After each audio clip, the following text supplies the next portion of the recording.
How to fix text scaling on your Google Chrome.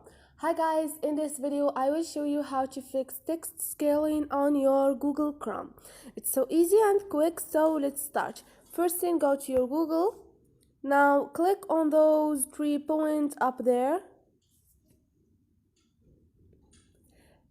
and click on setting.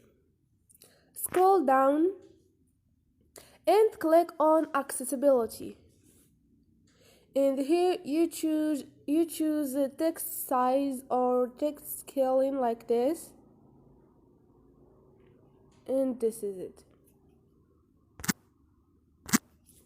So this is it guys, hope this video was helpful to you, and if you like the video or if it was helpful, don't forget to subscribe and like.